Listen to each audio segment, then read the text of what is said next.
আজকে বাংলাদেশে যদি উমর হইতো 7 তারিখের ইলেকশন,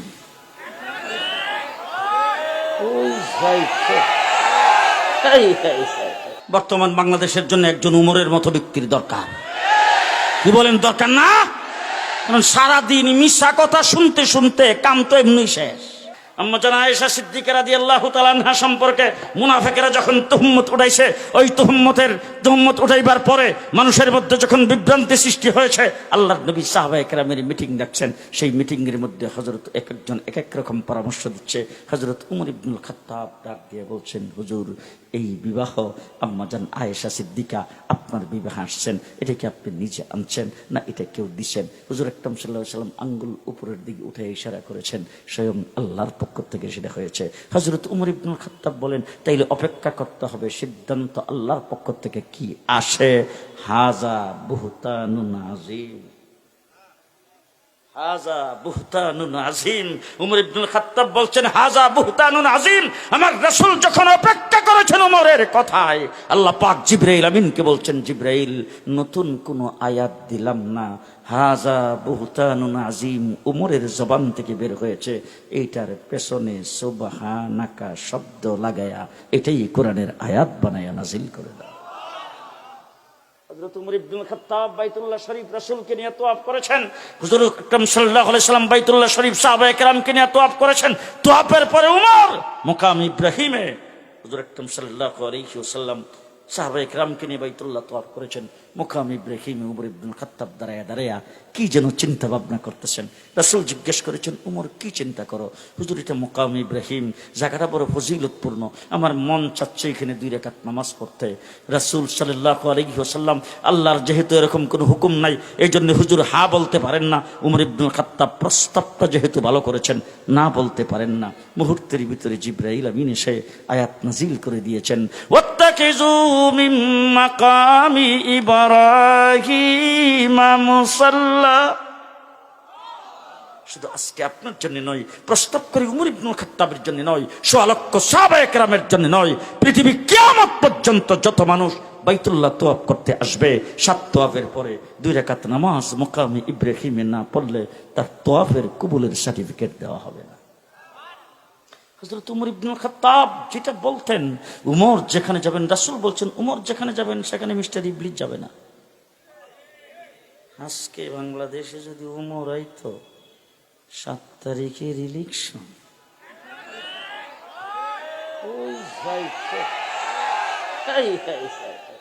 উমর ইবনুল খাত্তাব যদি আইতো, মুহাম্মদুর রাসূলুল্লাহ সাল্লাল্লাহু আলাইহি ওয়াসাল্লাম, ঘটনা কেমন হয়েছে আপনারা বিরক্ত দিয়েছেন বুঝো?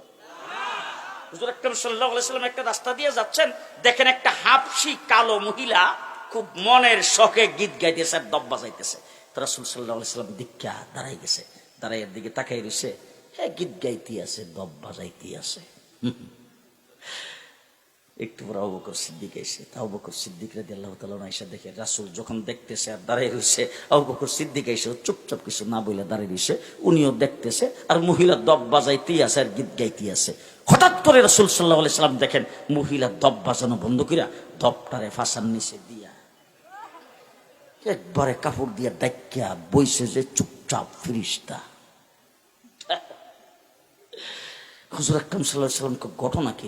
আমি আসলাম, দব বাজাইতে আছে, গীত গাইতে আছে। আবু বকর সিদ্দিক আসলো, দব বাজাইতে আছে, গীত গাইতে আছে। হঠাৎ করে সে বন্ধ করে দিল কেন? আল্লাহর নবী চোখ গোরানি দিয়া তাকায় দেখে উমর আসছে।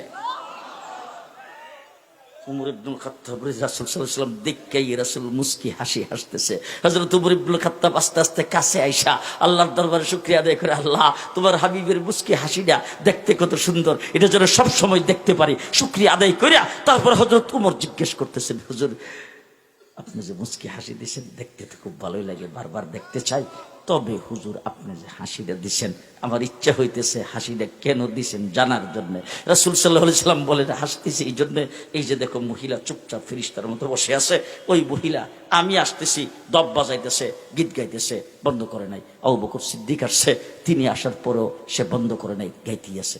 হঠাৎ করে যখন তোমারে দেখছে, দবটা ফাঁসার নিচে দিয়া দেখো কিভাবে বইছে, একদম ফেরেশতা। হযরত উমর ইবনুল খাত্তাব শখ রাঙ্গানি দিছে, শখ বাইর কিরা ওই মহিলাকে বলবে, হ্যাঁ আল্লাহ রাসূল সাল্লাল্লাহু আলাইহি ওয়াসাল্লাম আসলো, উমর ইবনুল খাত্তাব আসলো, তুমি বন্ধ করলো না? আমার দাম কি তাদের চেয়ে বেশি হয়ে গেছে নাকি? আমার দিকে কেন বন্ধ করলো? রাসূল সাল্লাল্লাহু আলাইহি ওয়াসাল্লাম বলে, এই উমর চুপ চুপ চুপ চুপ চুপ চুপ, মহিলাকে কিছু বলবা না, কারণ মহিলার কোনো দোষ নাই। মহিলার তো শয়তান তার পেছনে লাগা ছিল, ইবলিস তারে দিয়ে এই কাম করাইতেছিল। তোমারে যখন দেখছে ইবলিস চলে গেছে, মহিলাও বাজানি বন্ধ। উমর যেখানে যায় এখানে মিস্টার ইবলিস। যে বর্তমান বাংলাদেশের জন্য একজন উমরের মতো ব্যক্তির দরকার। কি বলেন, দরকার না? কারণ সারাদিন মিশা কথা শুনতে শুনতে কাম তো এমনি শেষ। এক এক নেতার মুখ দিয়ে যেই মিশা কথা বের হয় সারাদিন 24 ঘন্টা। আইরে আই, মিথ্যার জুরি হইল রাজনীতি, ঠিক কিনা বলেন? রাসূল সাল্লাল্লাহু আলাইহি ওয়াসাল্লাম বলছেন, আমার পরে যদি নবী হইতো তাইলে উমর ইবনুল খাত্তাব হইতো, কারণ যার কথায় আল্লাহ পাক কোরআনের আয়াত নাযিল করে।